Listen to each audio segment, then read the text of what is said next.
गुरु ब्रह्मा गुरु विष्णु गुरुदेव महेश्वर गुरुरेव साक्षात् परम ब्रह्म तस्मै श्री गुरवे नमः।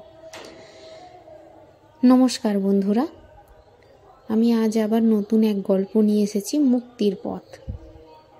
দুই অন্ধ নিজেদের মধ্যে বলাবলি করছিল, দেখো ভাই, আমরা দুই অন্ধ, বড় কষ্ট আমাদের, এখানে তো আমাদের খাবার জুটছে না, চলো না আমরা শহরে চলে যাই, সেখানে গেলে হয়তো আর খাওয়ার কষ্ট থাকবে না।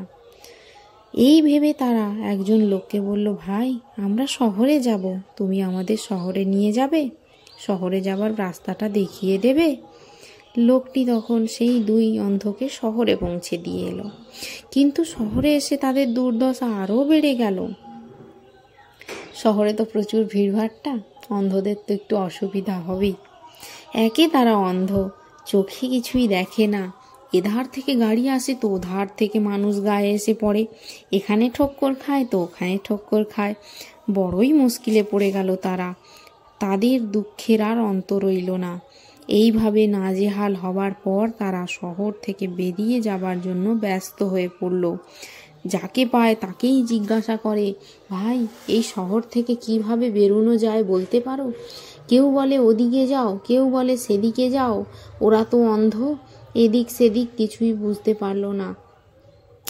কি করে বুঝবে? আমরা এক জায়গাতে দুঃখ পাই, আমরা কি ভাবি, এখান থেকে ওই জায়গাটায় চলে যাব, আমাদের দুঃখ ঘুচবে। কিন্তু না, আমাদের দুঃখ যেমন আছে তেমনই থাকে। অভাগা যেদিকে যায় সাগর শুকায় যায়, কথাতেই রয়েছে। এখানে অন্ধ দুটি একটি মহাত্মার সাথে দেখা হয়ে গেল।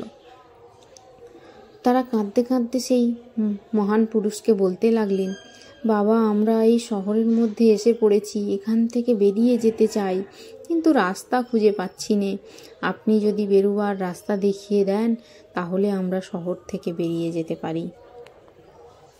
এরা তো একবারেতেই বুঝে গেছে যে গ্রামের থেকে আমরা শহরে কষ্ট পাচ্ছি। আমাদের মধ্যে অনেক মানুষ আছে যারা বুঝতে পারে না যে আমাদের সাথে এইটা ঘটছে, আমরা খুব দুঃখ পাচ্ছি, এইটা ঘটলে আমরা খুশি হব, আমরা সেই দিকেই ছুটে যাই, আমরা খুশিটার দিকেই ছুটে যাই একটু আশায়।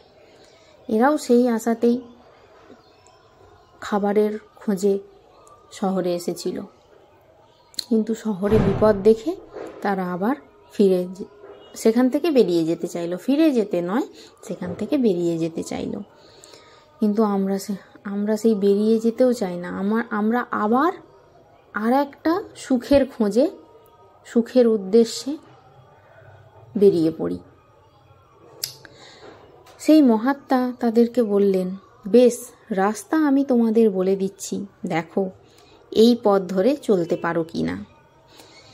এই যে শহরের মধ্যে তোমরা এসে পড়েছ, এর চারিদিকে প্রাচীর দিয়ে ঘেরা, সেই প্রাচীরের গায়ে বাইরে বেরোবার একটি মাত্র দরজা আছে। তোমরা তো অন্ধ, ওই দরজা দেখতে পাবে না। তা তোমরা এক কাজ করো, আমি তো তোমাদের প্রাচীর ধরিয়ে দিচ্ছি, সেই প্রাচীরের গায়ে হাত রেখে তোমরা বেরিয়ে যেও। দেখো ভাই, প্রাচীর থেকে হাত সরিয়ে নিও না যেন, তাহলে কখনো দরজা পেরিয়ে যাবে বুঝতে পারবে না, কখনোই দরজাটি খুঁজে পাবে না তোমরা, কখন যে দরজাটা চলে যাবে আমরা বুঝতে পারবো না। আমাদের যখন মনে হয় যে এই জায়গাটা আমাদের জন্য ভুল, আমরা এখান থেকে বেরিয়ে যাই, আর একটা সুখের উদ্দেশ্যে যাই, তখন সুখের হাতছানিটা পাওয়ার সাথে সাথেই আমরা যে এক মন্ত্রে আমরা চলছিলাম ভালো থাকার জন্য, সেই এক মন্ত্রটাকে একটু ছেড়ে দিই, যার জন্য আমরা আর সুখটাকে খুঁজে পাই না। সেইটাই বলছে যে তোমরা যেন যেই মন্ত্রে, যেইভাবে তোমরা চললে সুখী হবে ভেবে নেবে, সেই পথেই চলবে। একটু সুখ লাভের পরেই কি করি আমরা, লোভে বশবর্তী হয়ে আর একটু ঝাঁপিয়ে পড়ি, একটু শর্টকাট খুঁজতে চাই, তখনই কিন্তু বিপদ। এখানে বলছে একবার যদি দরজা পেরিয়ে যাও তাহলে আবার এই শহরের মধ্যে তোমাদের ঘুরপাক খেয়ে মরতে হবে।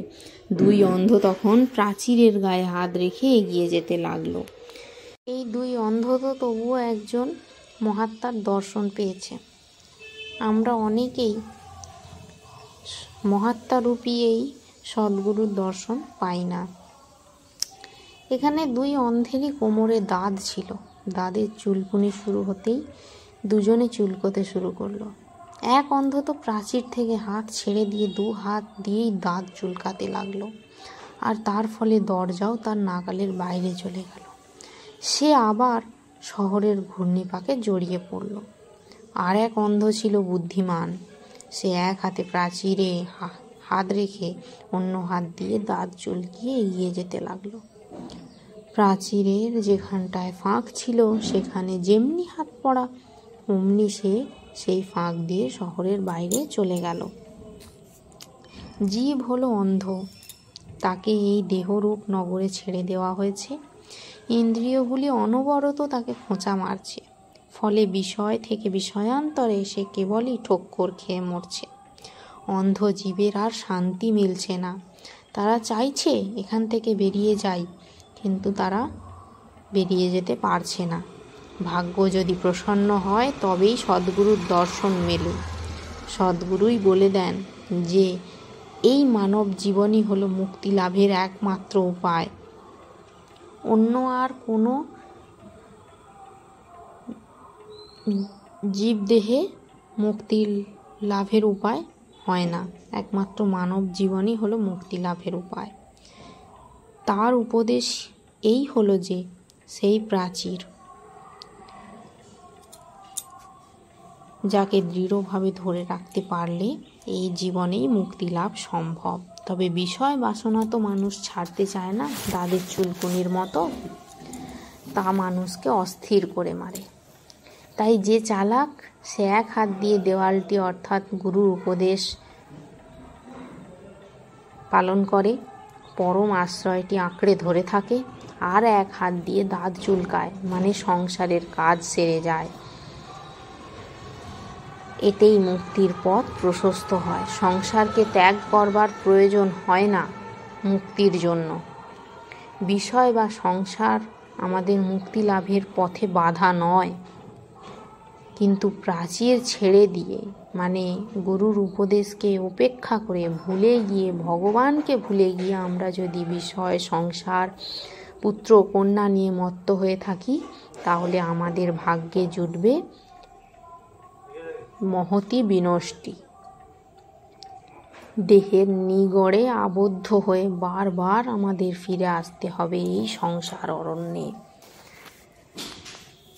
নমস্কার।